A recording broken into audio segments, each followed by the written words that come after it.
général Michel Aoun, représenté par son Excellence Monsieur le ministre Alain Hakim, Monsieur le Président de la Chambre des députés, Monsieur Nabil Belli, représenté par son Excellence Monsieur le ministre Robert Hanen, Monsieur le Président du Conseil des ministres, Monsieur Kalam Salam, représenté par son Excellence Madame la Présidente Alice Chaptini, Monsieur le Premier ministre désigné Cheikh Saad Khalil, représenté par Dr Daoud Saïd, Monsieur le Président de la République, Cheikh Amin Jumaye, le général Michel Slemnez, Révérend Père Recteur, Professeur Salim Dakash, représenté par le Révérend Père Michel Schoer, Monseigneur Ilyes Aoudi, métropolite de Beyrouth, Son Excellence le Révérend Père, le Monseigneur Gabriel Ekeka, nonce apostolique, Mesdames les Présidentes, Madame Hilary et Madame Solange Gemaillé, Son Excellence Madame Sophie Lacharja,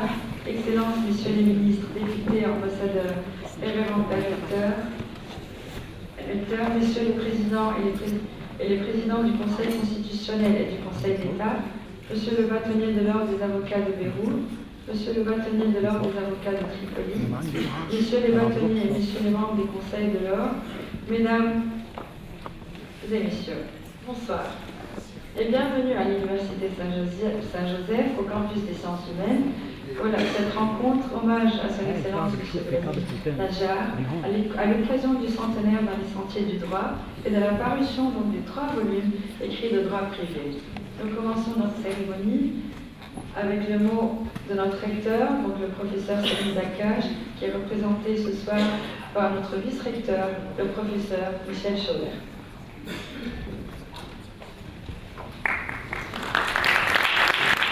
Excellences,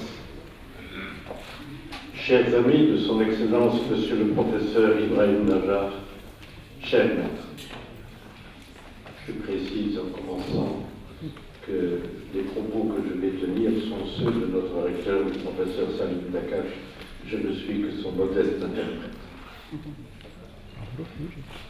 C'est au cœur même de l'Université Saint-Joseph que vous avez voulu célébrer vos 50 ans dans les sentiers du domaine. Sentiers ô combien difficiles et ardus, mais sentiers splendides et éloquents. Victor Hugo n'a-t-il pas dit « L'esprit s'enrichit de ce qu'il reçoit, le cœur de ce qu'il donne ». Cette belle phrase s'applique à merveille à ce moment plein d'émotions qui vous concerne, à ces longues années menées dans l'esprit de service et de dévouement. Intuition magique de Victor Hugo qui parle aujourd'hui à votre esprit libanais qui a tant reçu durant les années de formation à Beyrouth puis à Paris. Dans l'avant-propos de l'un de vos ouvrages nouvellement édités pour l'occasion et qui seront remis à vos amis qui vous entourent ce soir, vous citez vos maîtres à Paris puis à Beyrouth avec cette élégance du mot de la reconnaissance. Votre mémoire fait acte de témoignage en se rappelant Louis Boyer, Ernest Telliac, Philippe Ardant, Paul Roubier, Pierre Ganager, Jean-Louis Souriou et j'en passe. Mais en chaque phrase, vous paraissez celui qui a voulu donner et partager ce qu'il a reçu avec beaucoup de cœur dans ce grand espace qui nous dépasse tous par le passé et vers l'avenir, dans cette université Saint-Joseph de Beyrouth qui vous a porté et qui nous porte pour donner le meilleur de nous-mêmes. C'est de notre intelligence en acte qu'elle s'enrichit et de la manière par laquelle s'exerce cette intelligence qu'elle déploie ses ailes. Mais voilà que nous partageons nous aussi cette richesse dans la mesure où nous avons donné avec le cœur et par le sentiment d'appartenance. Vos 50 ans de don de soi marquent à jamais les annales de la faculté de droit et de toute l'université.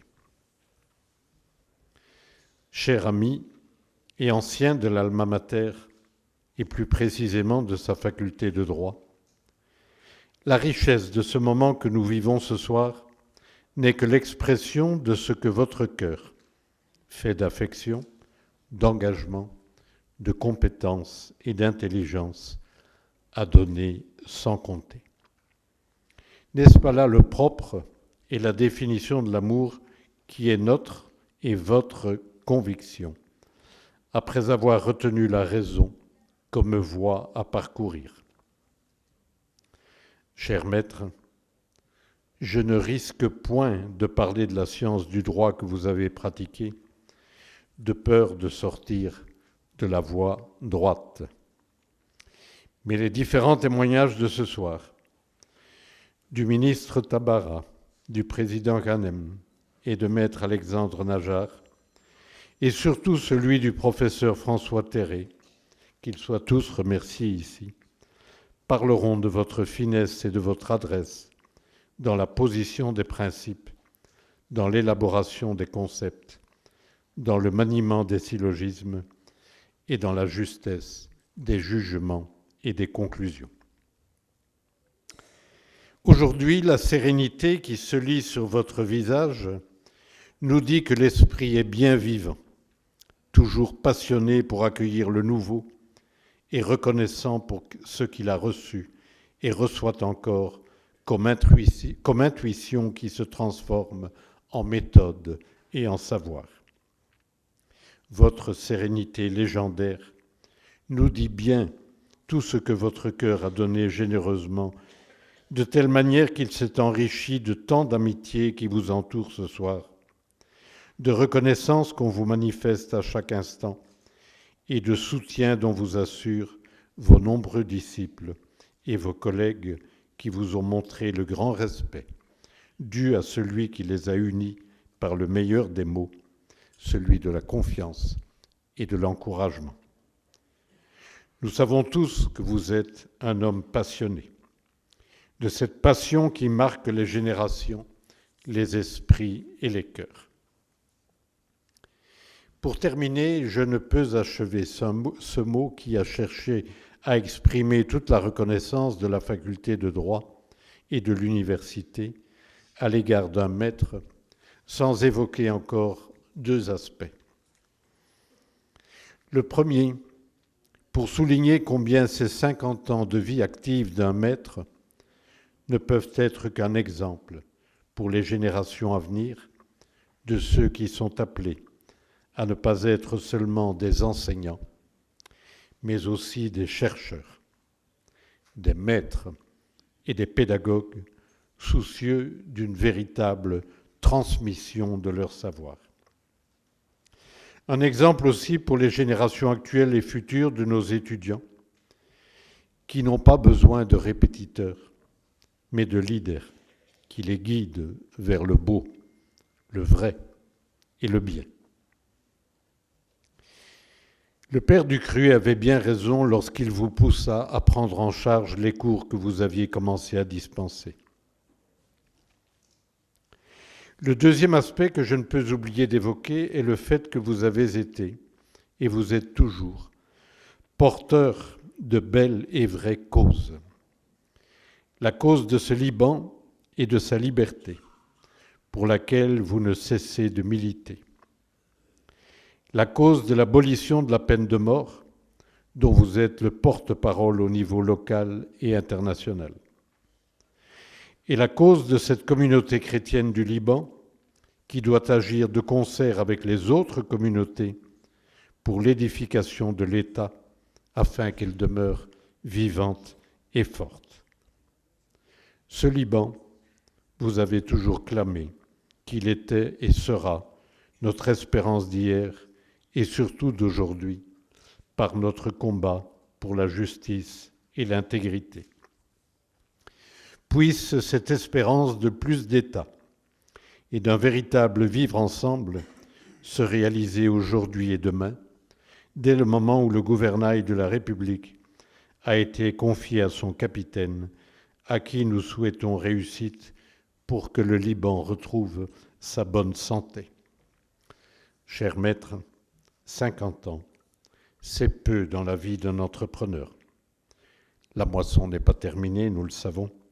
Il y a encore tant à faire et à dire ad multos annos, et vive l'Université Saint-Joseph, et vive le Liban.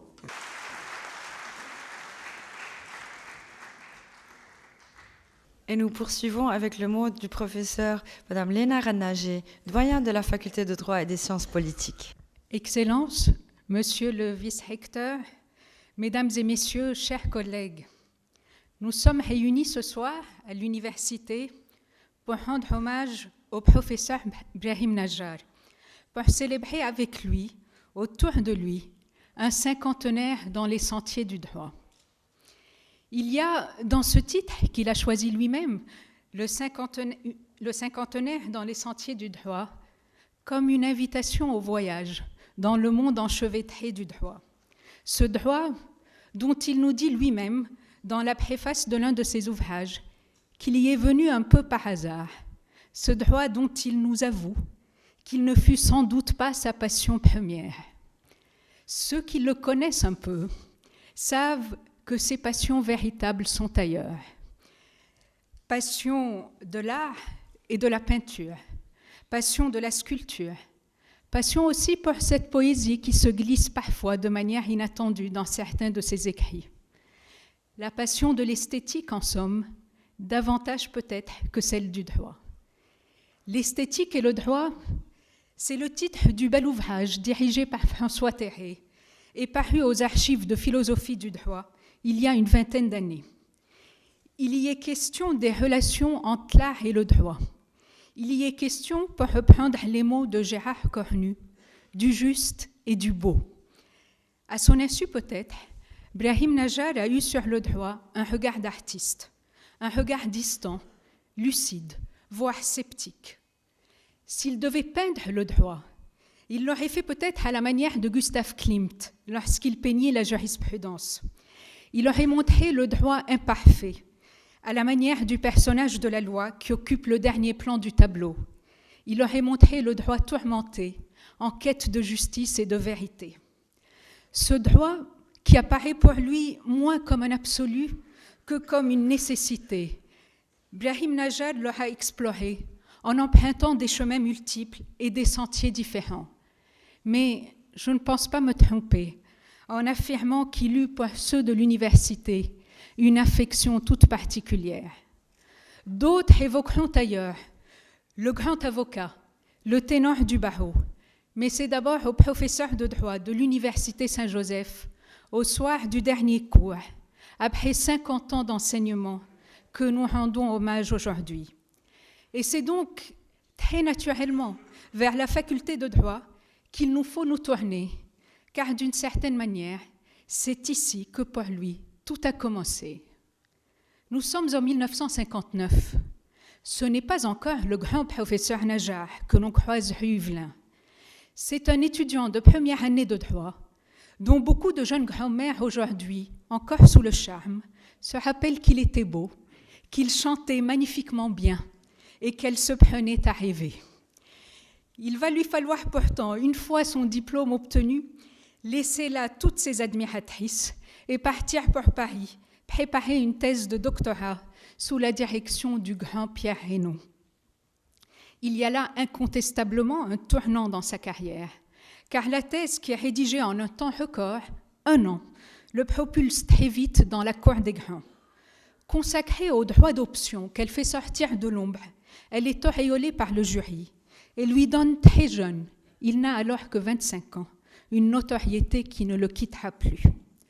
Le retour à la faculté de droit de Beyrouth en 1966, il y a tout juste 50 ans, se fait alors par la très grande porte. Il gravira très vite les différents échelons de la carrière universitaire et sera nommé professeur dès 1969. Commence alors entre lui et la faculté une longue histoire dont on voudrait tenter ici de restituer quelques images. Brahim Najjar à la faculté de droit, c'est d'abord une stature, de la prestance, de l'aisance et du verbe, un grand talent d'orateur, le ténor de la 4e année de droit, le maître du droit des successions, celui que tous les ans, lors de la traditionnelle cérémonie du décujus, les étudiants appellent le président. Le professeur Najjar à la faculté, c'est aussi le respect absolu des exigences de la vie académique. Une ponctualité qui ferait presque douter de sa libanité. Une conscience universitaire, une conscience professionnelle comme on n'en rencontre pas souvent. On ne se souvient pas qu'en 50 ans à la faculté, il n'ait jamais déplacé un seul de ses cours. On se souvient surtout qu'au lendemain de l'accident de la route qui faillit lui coûter la vie, il refusa, au sortir de plusieurs opérations particulièrement lourdes, de retarder le début de ses enseignements, exigeant de faire son cours à la salle des professeurs, sur ses béquilles, sourire aux lèvres, devant un parterre d'étudiants impressionnés.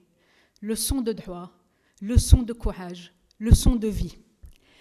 Cette exigence académique se retrouve encore dans l'impressionnante activité doctrinale qu'il aura déployée tout au long de sa carrière. À l'heure où beaucoup d'enseignants se contentent de dispenser leurs cours pour rejoindre très vite leur cabinet d'avocat, Brahim Najjar n'a jamais conçu l'enseignement comme indissociable de la recherche et de l'écriture. Les 3 ouvrages qui sont livrés ce soir et dont les différents intervenants discuteront tout à l'heure ne sont que la face visible d'une œuvre beaucoup plus importante. S'y ajoutent les 2 volumes désormais classiques des successions et des libéralités, le dictionnaire juridique, toutes les contributions à l'encyclopédie de droit civil, les chroniques à la revue trimestrielle de droit civil, la direction de Proche-Orient, la fondation de la revue libanaise de l'arbitrage arabe et international et bien d'autres travaux qu'il serait difficile d'énumérer ici, mais dont la notoriété n'est plus à faire. L'enseignement, l'œuvre doctrinale, le portrait de l'universitaire ne serait pas complet s'il ne s'y ajoutait ce qui fait peut-être l'originalité même de son parcours, son engagement au service d'une certaine idée du droit libanais. L'itinéraire dans les sentiers du droit est indissociable du cinquantenaire qui lui sert de toile de fond et qui est secoué par les soubresauts de la guerre libanaise, marqué par le déclin du droit libanais et la mise à mort systématique des institutions. Brahim Najjar fait partie de cette génération de juristes libanais qui a continué à défendre le droit, à l'enseigner, à un moment où celui-ci avait presque déserté la scène libanaise. Il l'a fait avec conviction, avec passion, avec le courage qu'on lui connaît, en défendant toujours une certaine conception de l'État et de la souveraineté, une certaine idée du Liban et de la liberté. Il l'a fait surtout en transposant au cœur de ses combats politiques ses préoccupations